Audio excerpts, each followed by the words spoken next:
안녕하세요. 한약사 감성한약사 대호 오늘 왔습니다. 오늘은 간 수치에 대한 이야기를 하려고 합니다. 오늘 되게 가까운 고객분에게 간 수치에 대한 상담을 했습니다. 간 수치가 되게 검사를 받게 되면은 네 가지 수치가 있어요. 그 중에 감마지TP 이 아이가 보통 일반인들은 문제라고 생각을 합니다. 근데 GPT는 기본적으로 알코올성 간 수치이기 때문에 술을 끊게 되면은 회복되는 경우가 많습니다. 근데 문제는 뭐냐? 술을 끊어서 회복이 됐다. 그래서 다시 좋아져서 술을 먹었다. 이런 부분들이 반복이 되다 보니까 전반적인 간의 기능들이 떨어지면서 나머지 세 개에 대한 간 수치에 대한 지표조차도 안 좋아지기 시작하신 거예요. 그래서 저한테 연락이 왔죠. 원장님, 한약사님, 이렇게 간 안 좋은데 뭐 먹으면 좋아요? 현재 우루사 200ml 먹고 있어요. 그런데 누가 이야기를 하는데 황기를 먹으면 되게 좋다고 하더라고요. 그래서 제가 물어봤어요. 그래서 지금 우루사 200ml 말고 또 뭐 드시고 계세요? 그랬더니 민들레즙도 좋다 그래서 먹고 있고 양파즙도 좋다 그래서 먹고 있다고 합니다. 민들레즙을 권하신 분이 물어보시던가요? 현재 뭐뭐 드시고 계세요? 양파즙을 권하신 분이 물어보시던가요? 뭐뭐 드시고 계신지? 아닙니다. 여러분의 몸은 하나이고 그 하나에 여러 가지 작용을 하는 부분에 있어서 전체적으로 종합적으로 판단을 해야 되는데 단편적인 이거 뭐에 좋으니까 먹어.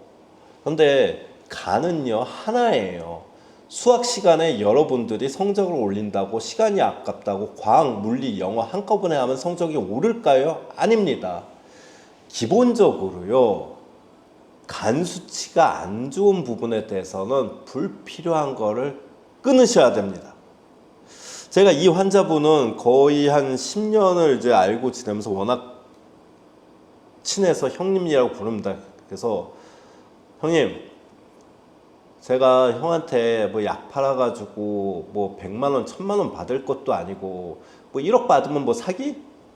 고민해가지고 칠게요. 그런데 이렇게 10만 원, 20만 원, 30만 원 받을 거 가지고 그렇게 사기치고 싶은 생각 없다고.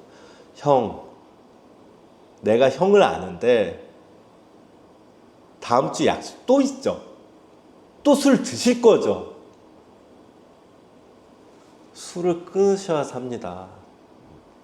사업이 한참 잘 되시다가 요새 정체기에 있으신 분이라 무엇인가 해소하기 위해서 드실 수밖에 없는 상황을 이해를 충분히 하면서도 제가 되게 강력하게 이야기를 했습니다. 왜? 이 정도까지 이야기를 하지 않으면 안 들으실 분이기 때문에.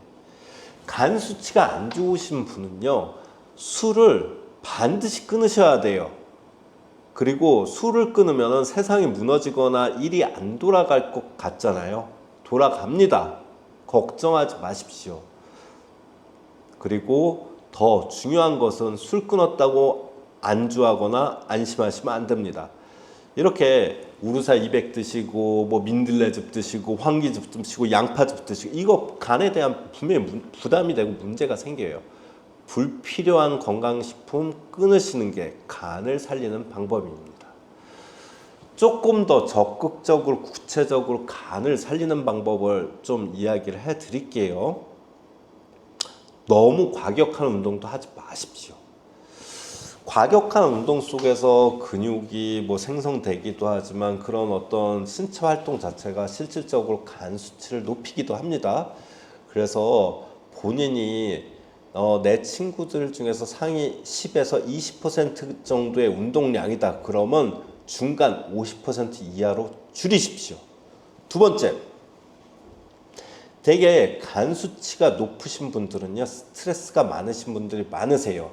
실질적으로 한의학에서도요, 간은 스트레스, 피로, 약물에 반응을 한다고 합니다. 근데 말씀드린 것처럼 불필요한 건강식품이나 약을 끊으라고 말씀을 드렸잖아요. 그러면 스트레스를 줄이세요.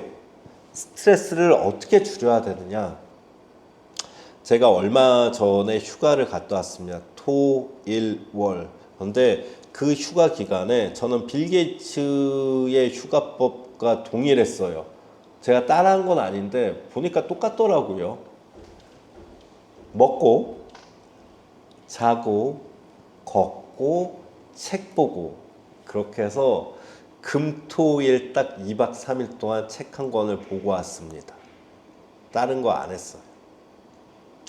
그래서 스트레스라고 하면 내가 좋아하는 취미라든지 그 밖의 활동을 통해서 내가 평상시에 받고 있던 스트레스 요인으로부터 멀어지는 행위를 찾으십시오. 그리고 세 번째, 물 좀 드세요. 물은 가장 좋은 약입니다. 수분 섭취가 생각보다 적으신 분들이 간 수치에 대한 개선이 안 되는 경우가 많더라고요. 그렇다고 물을 한꺼번에 2리터, 1리터씩 원샷 하시면 안 되시고요. 만일에 좀 간이 안 좋으시다 그러면 1리터 이상에서 2리터 사이를 하루 동안의 약이다 생각하고 야금야금 드시도록 하십시오. 그리고 배출을 도와주시면 간 수치 개선에 도움이 됩니다. 감성한약사 이렇게 약도 권하고 제품도 팔고 그래야 되는데 아닌 건 아닙니다. 그래서 간 수치가 안 좋으신 분들은 말씀드린 것처럼 불필요한 거 끊으시고요. 그 다음에 운동은 너무 과격하게 하시지 마시고 충분한 수분 섭취를 통해서 빠른 간 회복이 되면 좋겠습니다. 그래야 여러분도 행복하고 저도 행복합니다. 별거 아닌 것 같죠? 근데 이거 3개 실천하는 거 생각보다 어렵습니다. 이 평범함 속에 담겨 있는 진리를 빨리 실천하시고 빠른 간 회복으로 이어지길 바라겠습니다. 감성한약사 대호 다음에 또 돌아오겠습니다. 구독, 좋아요 감사합니다.